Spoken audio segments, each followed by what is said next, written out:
Perfeito, que bom. Mais um bate-papo com especialistas começando, e mais uma vez agradeço aí pelo tempo de todos, é um assunto maravilhoso que a gente vai falar hoje. Mais uma vez, eu sou a Roberta, fundadora da Índigo Consultoria, e especialista em estratégias ESG, projetos de produtividade organizacional. E na Índigo a gente tem como uma missão fortalecer as empresas, alinhando para as demandas de mercado e também para as expectativas sociais. Por isso que também, dentro do pilar de ESG, a gente tem o compromisso de propagar essas temáticas que são tão necessárias, né, que compõem essa agenda de ESG. E hoje, especificamente, a gente vai mergulhar num tópico que está dentro do pilar social, e eu diria que também, de alguma forma, reputacional.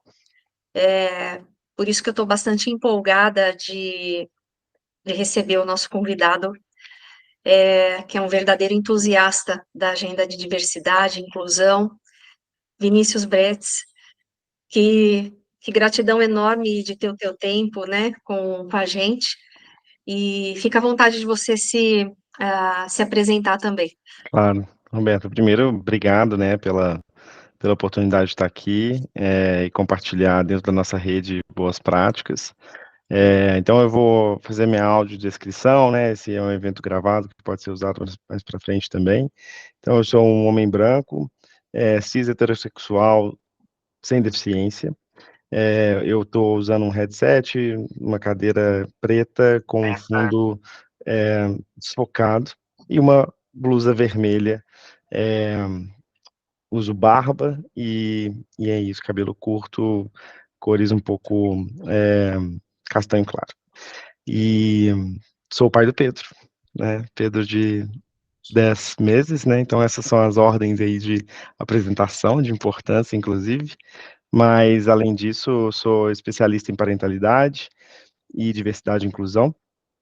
Eu, embora tive uma carreira de 15 anos em RH, é, o início da minha carreira foi com psicologia social. Sou psicólogo, formado pela PUC Minas, e trabalhei com prevenção à criminalidade durante muito tempo, até conhecer o mundo do RH. Infelizmente, em 2009, a gente não tinha ESG, né?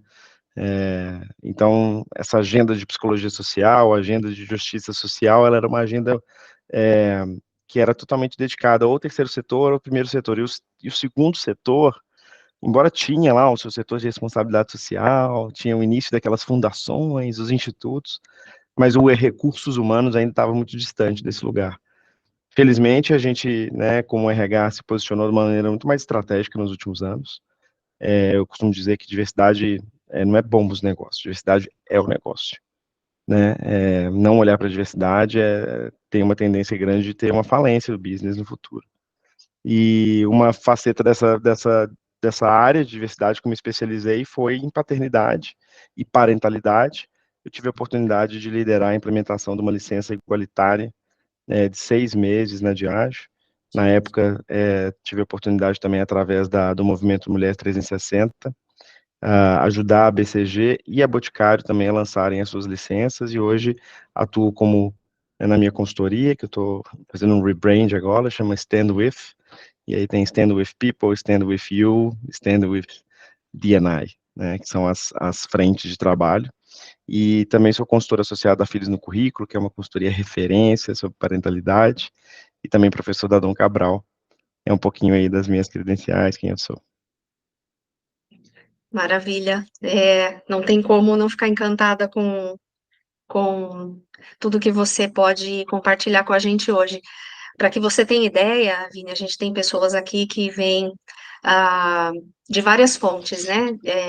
Desde colegas de conexão do LinkedIn, colegas de profissão, seguidores das nossas redes, e também pessoas que fazem parte de grupos de estudo, né? Ou Legal. pessoas que estão estudando. Então, acho que vai ser muito rico para cada um. Falando um pouco já dessa experiência que você bem ressaltou, como é que você vê a evolução dessas políticas parentais ao longo dos anos e o papel das empresas nessa temática como promoção de uma licença inclusiva, né, e equitativa para pais e mães.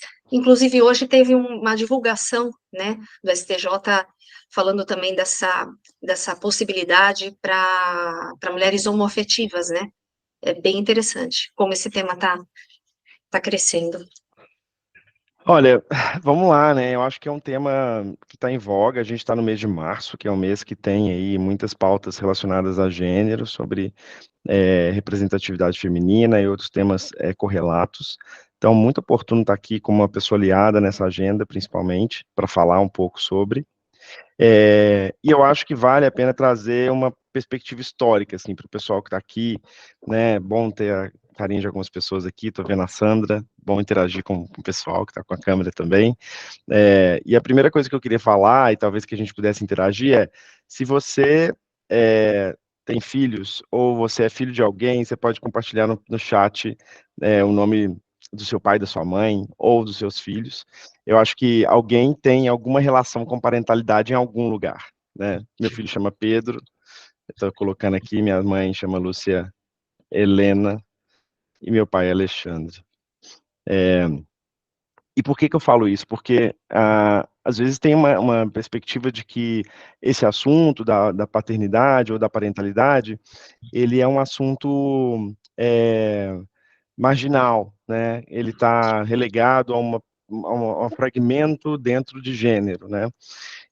Na verdade, não é assim. Ele é um assunto central e um habilitador essencial para a equidade de gênero no planeta. Os estudos já mostram, né, já há um bom tempo, que o grande degrau quebrado na carreira das mulheres é a maternidade. Por quê? Porque a nossa lei é sexista. E aí, quando eu falo que a lei é sexista, o que que eu quero dizer?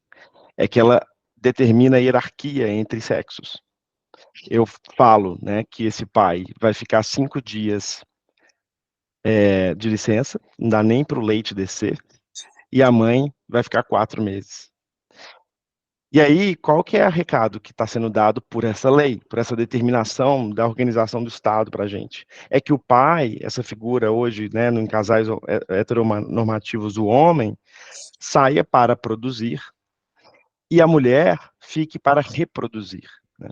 E a gente está falando de uma dinâmica de trabalho que surgiu na Revolução Industrial, onde a mão de obra, né, era essencial, e esses homens que saíam do mecanismo, do modelo antes feudal e antes de agricultura da família, esse pai, esse homem, que força braçal, vai para a fábrica produzir, a gente sabe como foi esse movimento, e quanto mais filhos, melhor, porque quanto mais eu aumentar a demografia daquele planeta, mais eu aumento a cadeia produtiva. E quem que vai ser responsável por produzir filhos?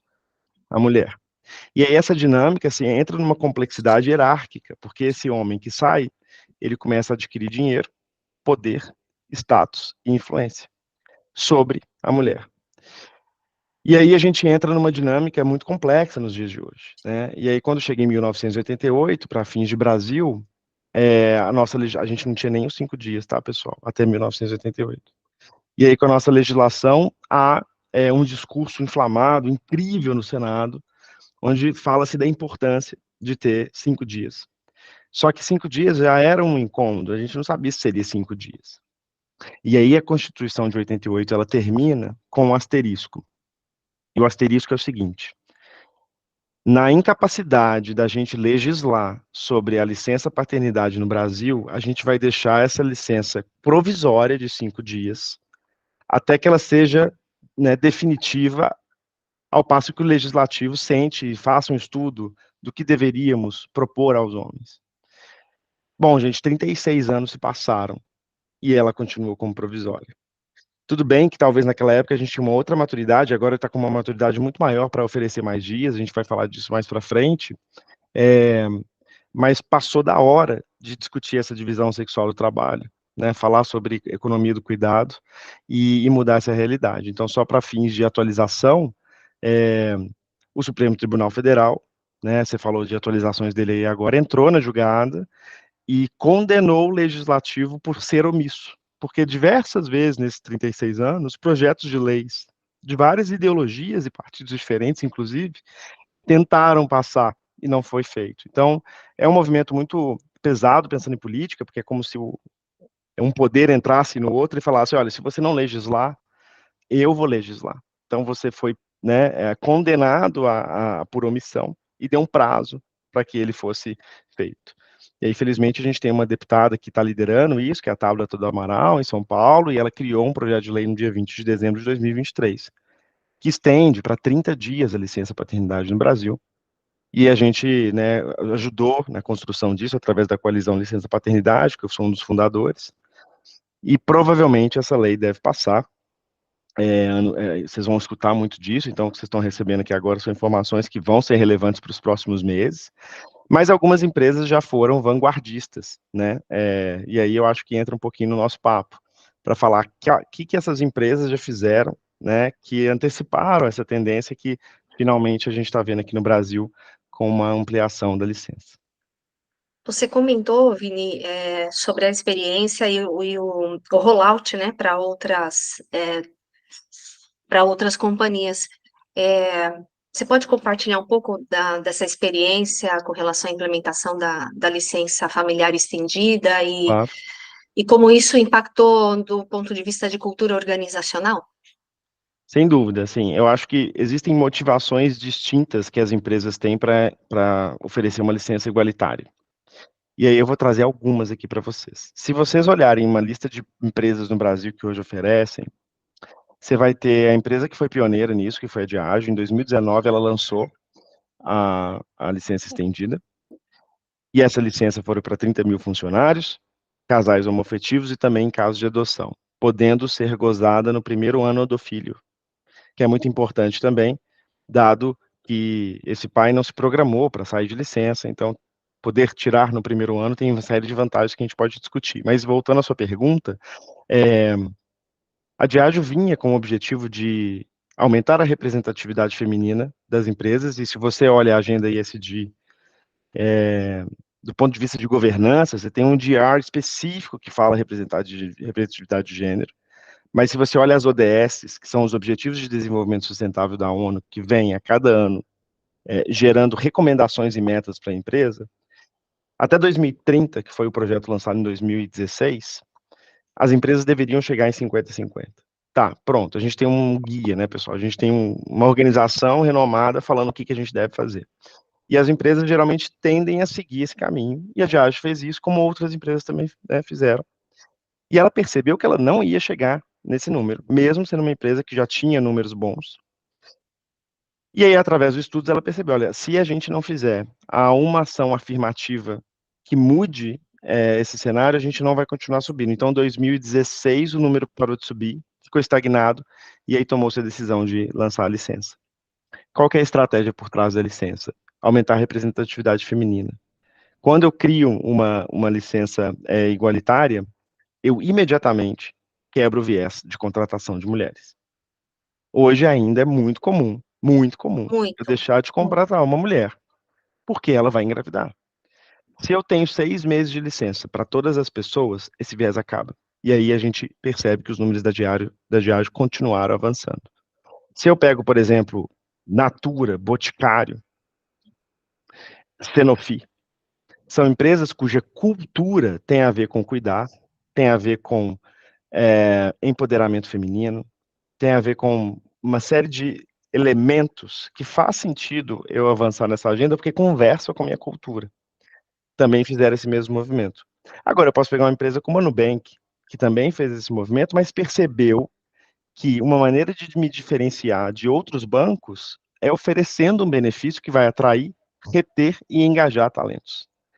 Então, também a Nubank fez esse movimento. Estou dando exemplos aqui de empresas que fizeram por motivos diferentes, mas todos eles seguem uma meta, um objetivo super estratégico, né? Ou eu vou estar conectado com gerar valor para o negócio, ou eu vou estar engajando talentos e atraindo talentos, ou eu vou estar fortalecendo a minha cultura. Tudo isso a gente sabe que gera muito benefício para o negócio.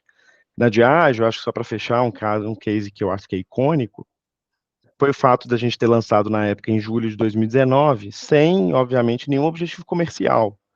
Mas, naturalmente, o time de marketing falou, olha, Johnny Walker é a nossa marca progressista, digamos assim, né? Afinal, Johnny Walker sempre está caminhando adiante ao progresso.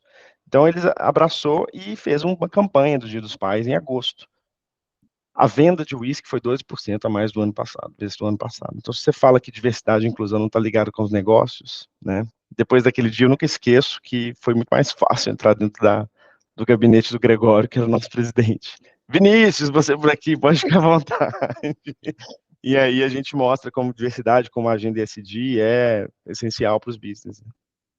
E a gente tem falado isso das outras agendas também, Vini, porque são temas, né, seja diversidade, inclusão, seja práticas e compromissos com a cadeia de abastecimento, tanto tem a questão de atração, retenção de talentos, atração e fidelização ah, do cliente, né, como o oposto também.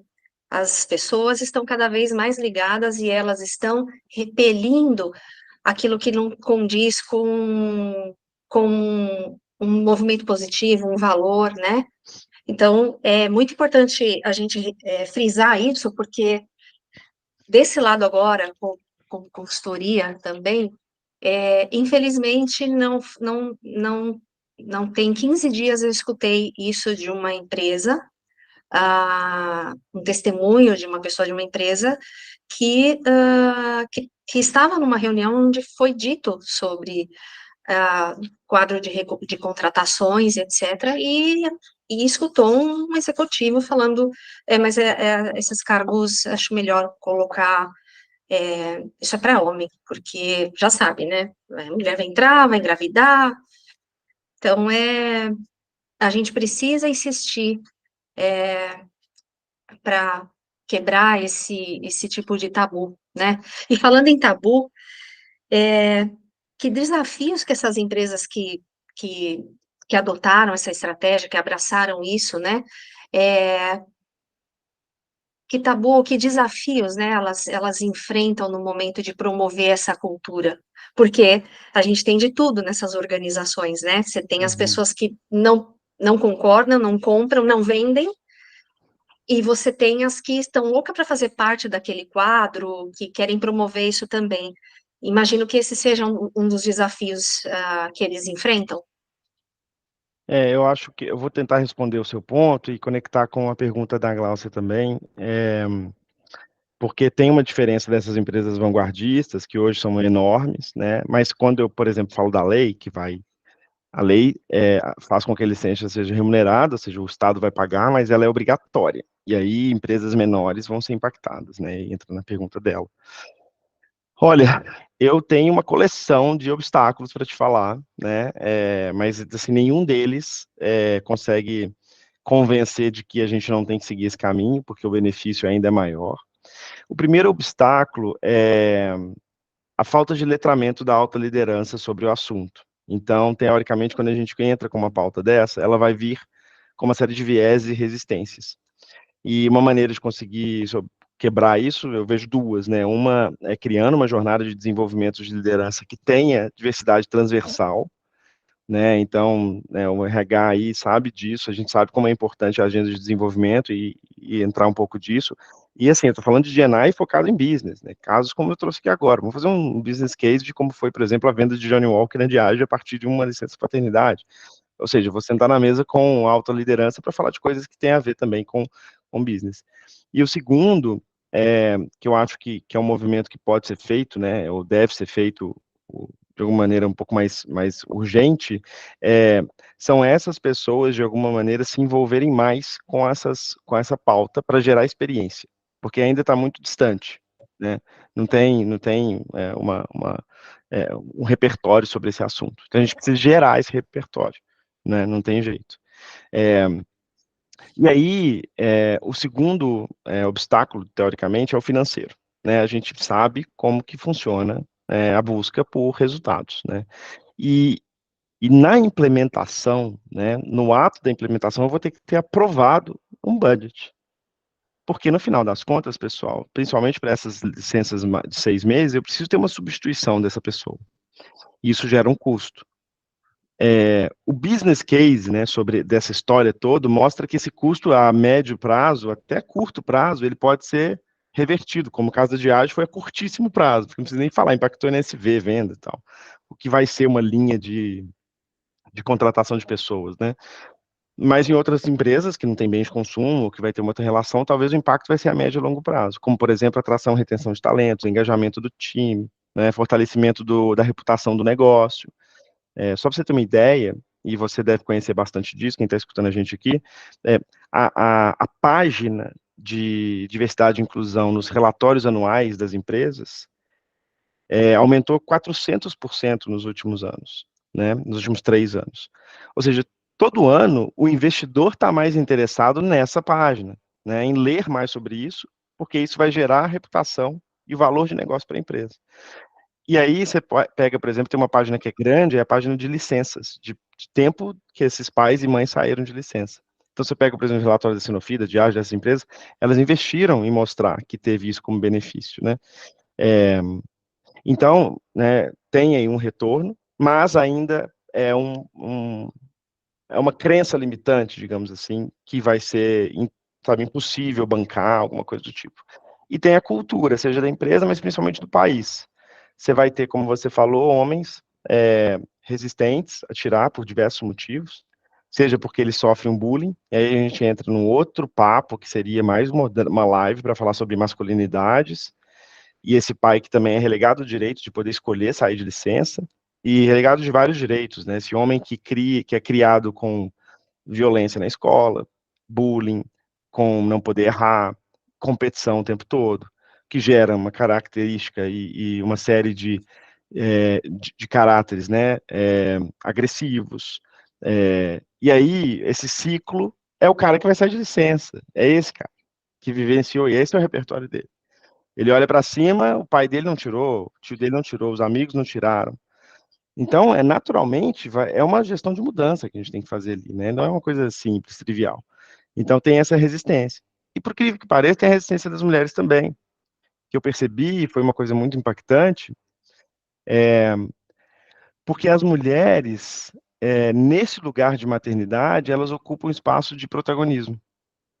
E aí vem o homem e vai ocupar também. Não, pô, já ocupa tanto espaço, vai ocupar justo esse. E aí a discussão mas é justamente para liberar espaço. Essa que é a ideia da economia do cuidado, né? Que hoje o último estudo da McKinsey falou que são 10 trilhões de dólares, que hoje não são computados. E é um labor, é um trabalho de cuidar da mulher, né? Cuidando, seja de entes queridos, seja da casa, seja do lar, né? Ou seja das crianças. E aí, esse homem, quando ele começa a ocupar esse espaço, sobra outros espaços. Mas há naturalmente uma resistência, né, desse núcleo familiar feminino, muitas vezes, em deixar esse homem entrar e ocupar esse espaço. Então, é uma dos pontos aí que a gente trouxe. E agora, as pequenas empresas, elas vão carecer de processos, de culturas, de um RH que vai estruturar, que vai dar esse treinamento que eu falei, né? Então, a minha preocupação maior para que elas consigam é que, numa implementação de licença, que o Estado, né, ou a gente pode falar disso até na educação básica, como que a gente gera ferramentas, né, instrumentos, para aumentar a consciência, né, das pessoas sobre esse assunto, né, da importância deles. Aí a gente vai ter que estar falando na escola sobre economia do cuidado, né, a gente vai ter que falar de divisão de papéis, né, essa divisão desde o início. Então, se não tiver esses outros habilitadores, a gente pode ter uma resistência maior, dado que essas empresas menores não vão ter essa estrutura de maturidade, teoricamente, que outras empresas teriam. Tipo, me contratar para fazer um trabalho de consultoria estratégica para implementar uma licença estendida, que é o que eu faço. Uma empresa menor não vai fazer isso, provavelmente não vai ter dinheiro e nem condição, e ela vai ter que liberar, né, os pais para saírem. É um pouquinho do que a gente vê como entrave, mas a resposta não é tipo assim, então vamos aumentar a consciência de todo mundo e todas as empresas, depois a gente lança a licença. Não é assim que funciona. Não. Lança a licença, cria a situação e a partir dela você resolve o problema, senão você não avança. Né? Foi assim que outros países que já estão mais avançados que a gente fizeram. E Vini, quando a gente ainda fala desse processo estratégico, né? É, tem a questão do momento, de restrições culturais, de orçamento, mas dentre isso, o que, que acaba sendo eficaz, estrategicamente falando, para promover essa mudança na cultura organizacional? Porque são experiências, são pensamentos distintos, né? O que é que pode ser um fator que pode acelerar isso? Como é que você vê?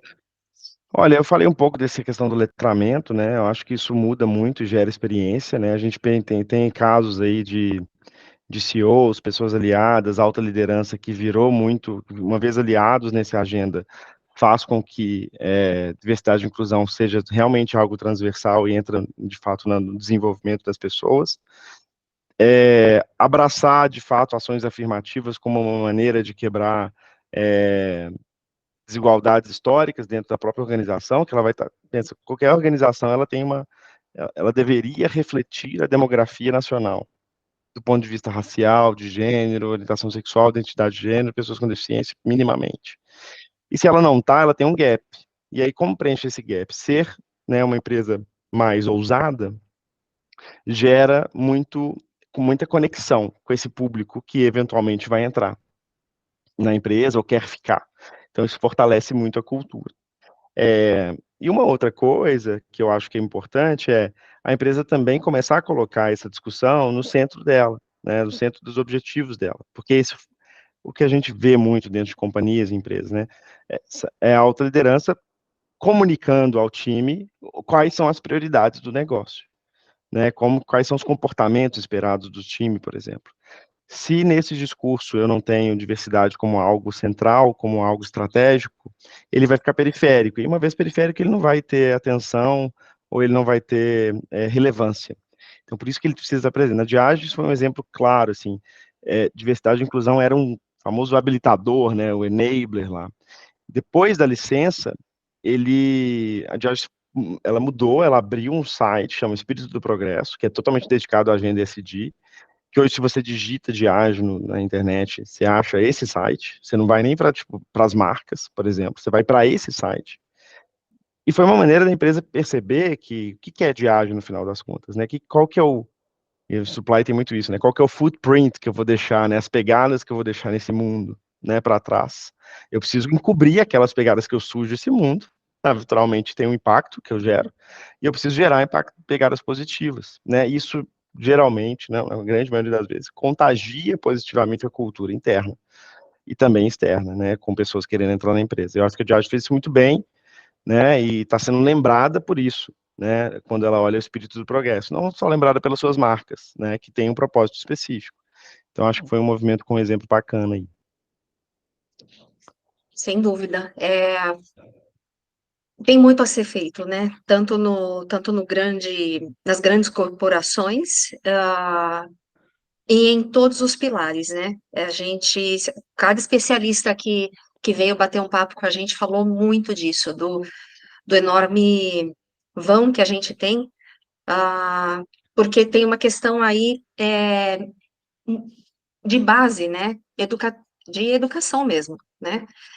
E falando nessa questão, até a gente estava falando de educação, recentemente houve um levantamento divulgado pela revista Exame, que foi um levantamento da Lupa que apontou que esses grupos minorizados têm menos segurança psicológica e, então acabam sofrendo mais transtornos devido ao trabalho.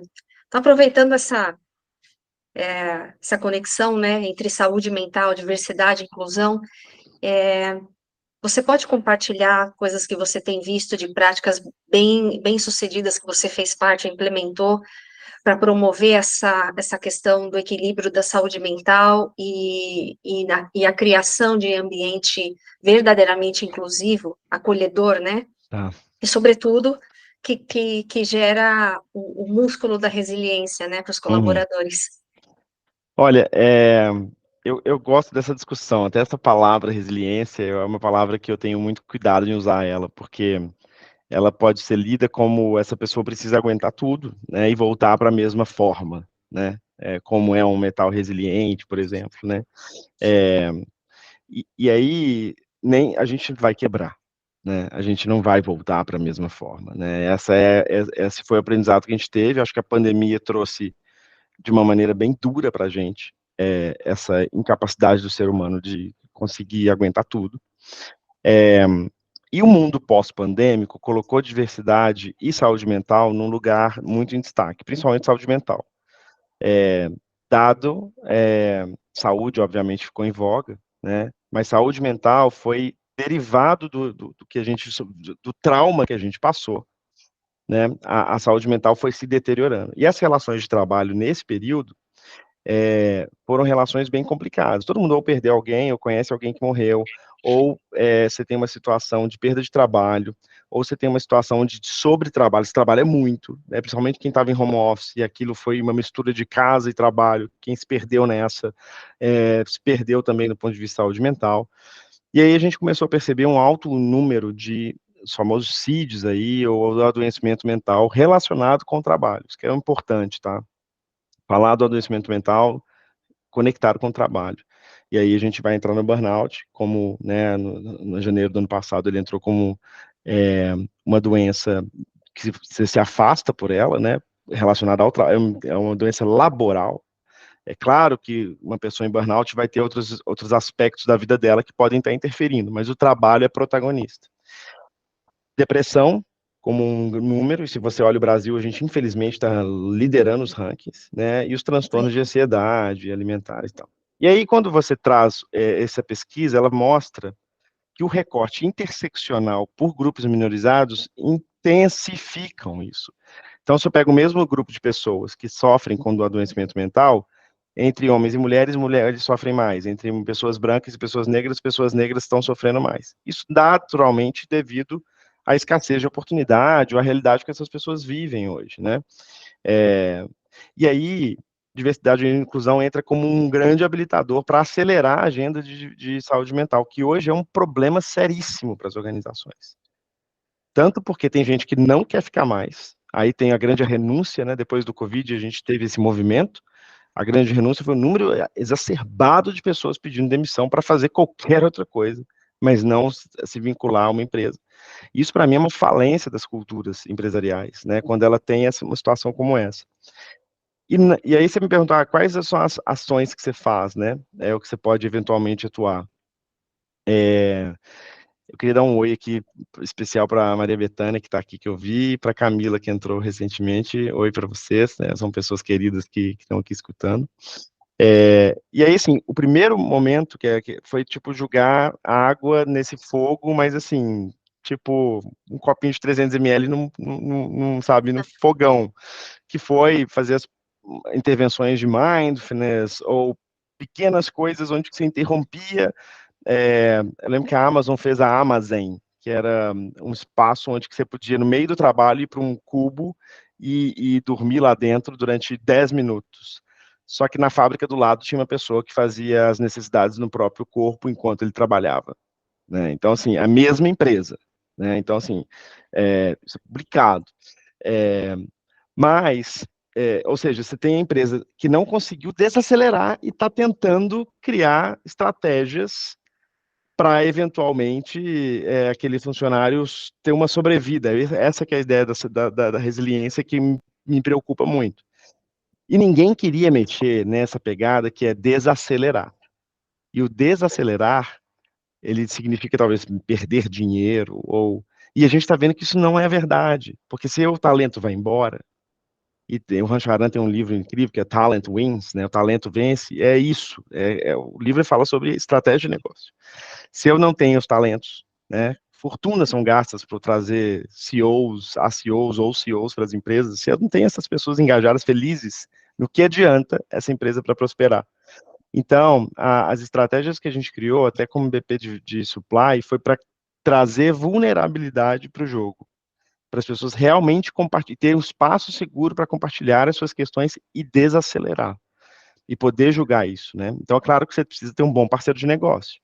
A última experiência que eu tive, eu tinha um diretor que é o Danilo, inclusive hoje é o diretor de viagem de supply chain, que é uma pessoa super parceira nisso, e libera espaço na agenda para que essas conversas aconteçam. E as pessoas se sentem não retalhadas se elas tiverem que se afastar, porque se eu estou falando desse número de adoecimento mental, eu estou falando dele que ele é manifesto, gente. E é a pontinha do iceberg. O iceberg, de verdade, é o que está velado, porque a pessoa tem medo de retaliação, né? E aí ela acaba ficando numa situação de que ela só sai depois que ela literalmente surta e vai para um burnout, né? E aí a gente precisa quebrar esse ciclo. E aí indico um livro super bacana, que é o da Brené Brown, que ela fala muito sobre isso, né? Sobre essa sociedade do cansaço, sobre essa produtividade como símbolo de status, né? A gente quer produzir mais, work hard, play hard, feliz de trabalhar até mais tarde, né? Essa loucura, que é a coragem de ser imperfeito, que é uma das quebras que a gente tem, mas ainda é um movimento tímido, né? A próxima sigla do ISD vai ser H, ainda já tem falando sobre isso, né? Que é o Health. E para entrar com uma sigla, também, mais uma vez, o Pacto Global da ONU, se vocês entrarem lá, Pacto Global, e entenderem o que, que a ONU está estipulando como meta para as empresas até 2030, que eu falei, que de gênero, já tem um recorte que recomendando para as empresas um gasto, investimento financeiro, que é o movimento, acho que é mais cuidado, mais saúde, não sei, em programas consistentes de saúde mental, né? Então, se está lá no pacto, está mostrando também como entidades como a ONU entendem que saúde mental é um habilitador para a sobrevivência das empresas e das pessoas hoje dentro das empresas. Por isso a consistência, né, Vini? Porque você declarar um falso programa e não ter o seu colaborador como o maior embaixador, né, a maior testemunha disso, é, é um efeito, tem um efeito kamikaze, né? Exato. Você comentou o nome aqui de uma pessoa que a gente tem como um líder inspiracional, né? Que é Danilo Melo. Quem não teve a oportunidade de conhecê-lo pessoalmente, busque-o no LinkedIn, nas redes sociais, porque é uma pessoa fantástica. É, a liderança, o papel da liderança em impulsionar, né, a questão da inovação, da cocriação, né, da equipe e o desempenho, né, dentro do ambiente de trabalho. Como é que a liderança, você citou aí o exemplo do Danilo, que abre um espaço na agenda, mas que outras atitudes a gente poderia incentivar, né, a liderança a adotar? Olha, eu acho que dedicar um espaço para escuta hoje, infelizmente, muito escasso, né? E eu acho que é o primeiro passo. E realmente entender o que tem acontecendo, o que vem acontecendo, né, no seu time. E aí, naturalmente, você pode pegar numa empresa menor, onde você pode sentar e conversar com os funcionários, ou empresas maiores, onde você vai ter estruturas e processos para isso, como pesquisa de clima, um focus groups e tal. E realmente se entregar essa agenda. E quando eu falo se entregar essa agenda, se você divide o seu tempo, vai, 100% do seu tempo. E aí, a minha pergunta vai ser para a liderança, assim, qual que é o tempo que você destina a estar realmente com as pessoas do seu time, a fazer uma agenda de cuidado, né? Eu não falei isso lá atrás, mas cuidado é uma competência feminina. E quando eu falo feminina, é do arquétipo feminino, né? Vem da característica das mulheres primevas, né? Se eu pego lá as primeiras coletoras, né? Quando a sociedade era matriarcal. Os homens geralmente não têm essa competência como algo claro, né, para ele, porque ele não foi desenvolvido desde a sua infância e até do arquétipo masculino, que era o arquétipo do caçador, né, que ele tinha que caçar. Aí foi quando a sociedade saiu de uma estrutura matriarcal e foi para uma estrutura patriarcal. Estou citando aqui Teologia da Libertação, Leonardo Boff e Rosemaria Muraro. Não estou inventando nada disso, não. São leituras então você para pensar como que é, né? Essa criação desse patriarcado que não tem o cuidar como competência. E aí a liderança hoje tem essa escassez, porque eu tenho muitos homens na liderança. Por isso que quando você tem. E aí, por isso que é o arquétipo, né? Você pode ter uma mulher com um arquétipo masculino. Mas, no geral, empresas e países que têm mulheres na liderança, você vê uma preocupação maior com o cuidado. E aí é a primeira dica que eu dou, né, principalmente para os homens líderes aqui que estão escutando, né, que vão escutar, para aproveitar essa competência tão importante que é o cuidar e liberar espaço, porque quando você libera espaço, e escuta, você gera segurança psicológica. Porque aquela pessoa sente, ela sente confiança, que é a palavra-chave nesse processo. Sentiu confiança, ela vai ter coragem de falar a verdade. Então, sai do velado, lembra do iceberg, e vai para o manifesto. O manifesto eu consigo trabalhar, Roberto. Aí eu consigo, as cartas estão na mesa. Eu consigo fazer um encaminhamento desde uma coisa grave, tipo, você precisa ir para o psiquiatra e para o médico, precisa de ajuda, ou criar uma agenda, olha, daqui para frente a gente vai conversar mais, ou vou te colocar em contato com outra pessoa que vai poder te desenvolver, vai fazer uma mentoria que passou por uma coisa parecida. Aí eu tenho um cardápio de soluções, só que sobre uma demanda real que apareceu através de uma segurança psicológica que foi criada porque a liderança criou uma atmosfera facilitadora através da escuta e do cuidado.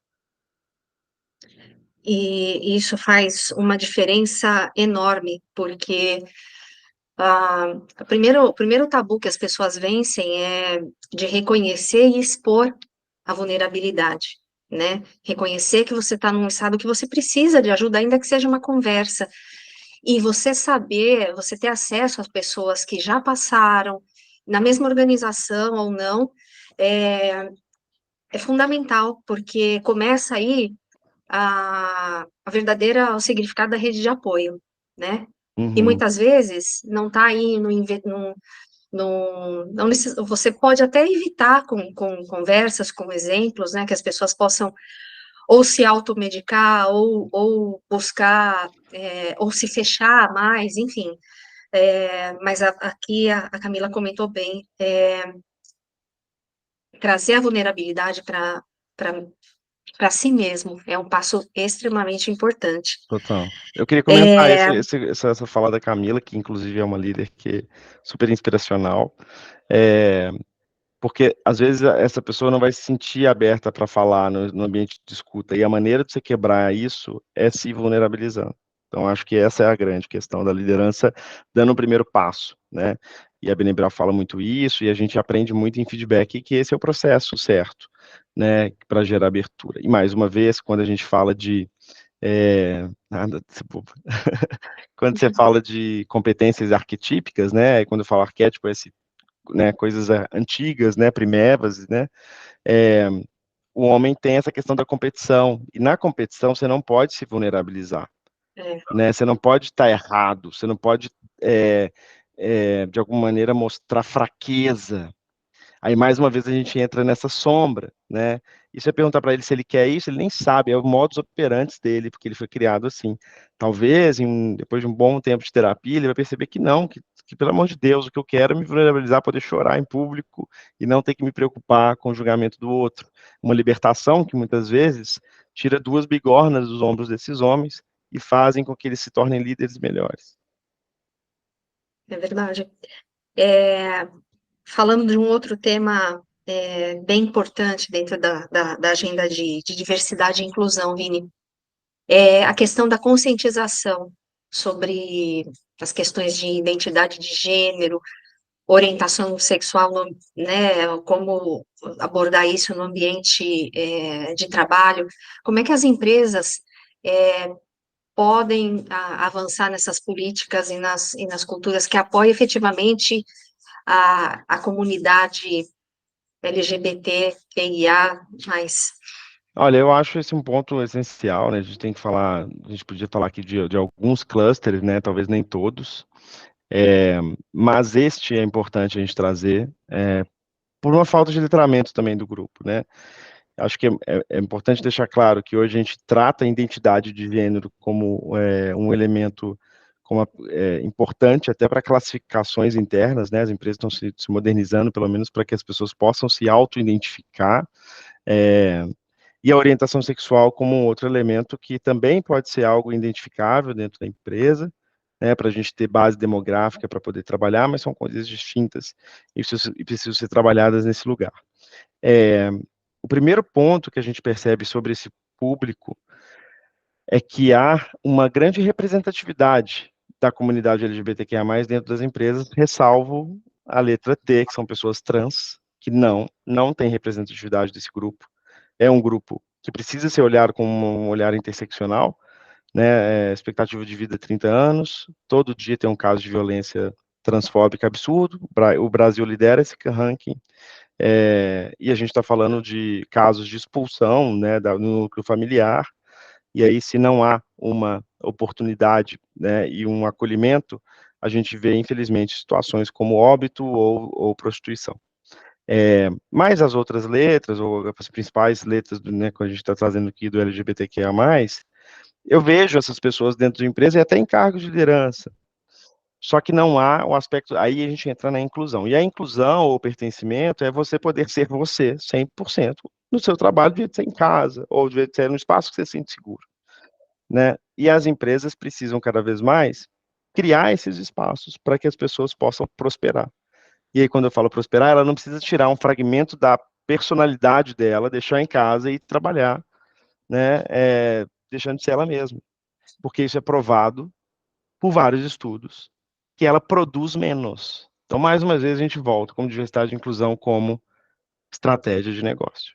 Como que você quer que o seu time produza mais? E aí, produza não é produzir loucamente, né? É produzir com qualidade, né? E gere mais resultados, fique feliz, interfira no clima e fique na empresa ao invés de sair, criando esse ambiente. E aí isso serve para todas as pessoas. A gente está falando de um público que hoje, né, já representa mais de 12% da população, né? Então, assim, é uma faceta enorme da nossa população, não tem como deixar esse grupo de lado.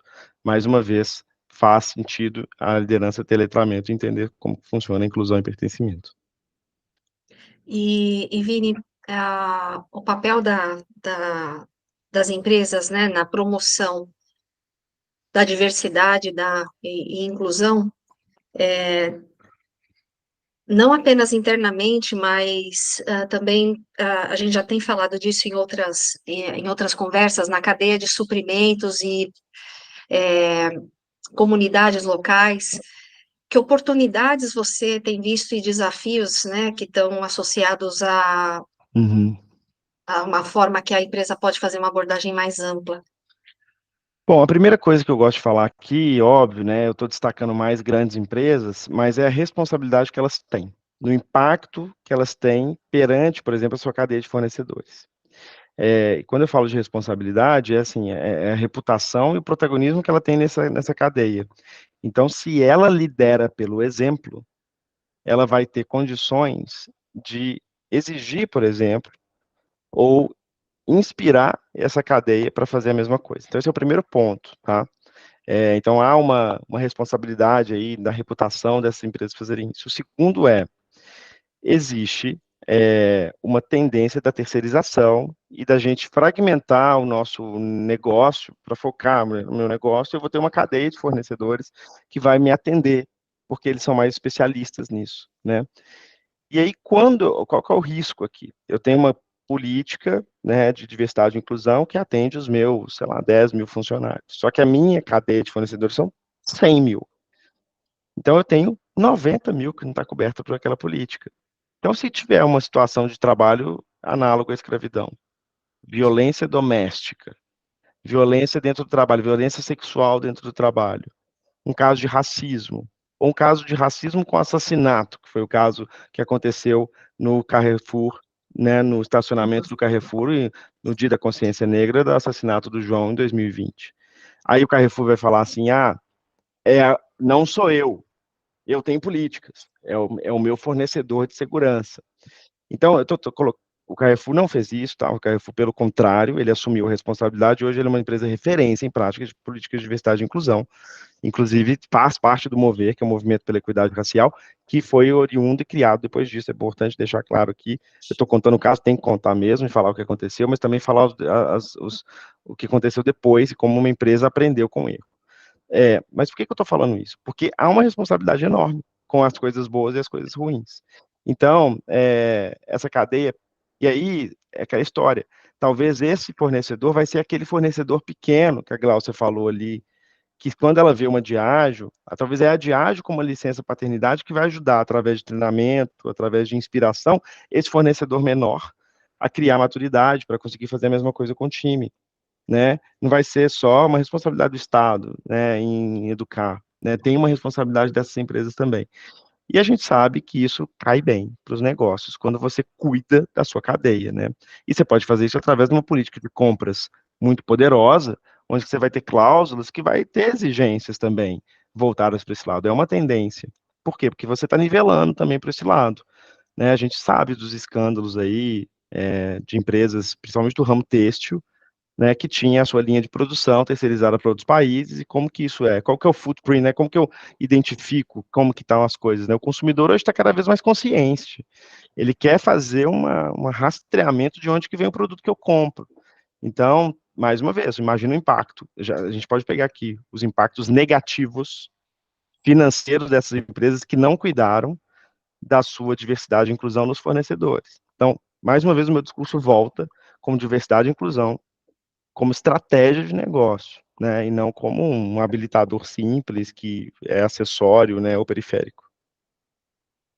E você comentou algo que a gente reforça muito, Vini, porque quando você fala da agenda ESG no geral, além de ter um conceito, e é frustrante ao mesmo tempo, porque a gente fala das empresas familiares, elas correspondem a 51% do PIB do Brasil.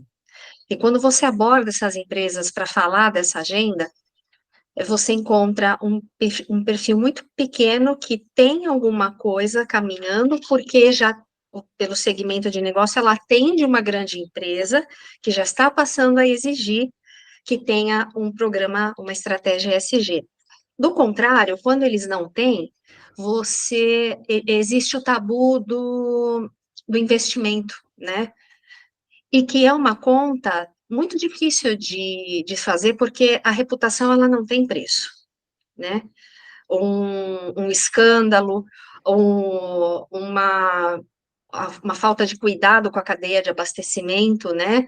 E um fornecedor seu que cai num escândalo que está ligado com a tua cadeia, enfim, isso, quando enfrento, né, empresários que vêm com essa questão como um tabu, né, a gente reforça que esse é um investimento que você pode começar pequeno, desde que você seja consistente, né, que você pode influenciar a sua comunidade, no seu entorno, você não precisa fazer grandes investimentos para ajudar algo que está tão distante, sendo que é o que está perto de você, é o que está gritando, né? É, então, eu aproveito isso para reforçar essa mensagem de que, às vezes, nem investimentos consideráveis existem, mas muito se faz. Uma questão reputacional, ela pode ser avassaladora, né? E pode aí tirar muito do lucro, muito da venda, a conquista, né? Recuperar cliente, recuperar o consumidor do seu produto.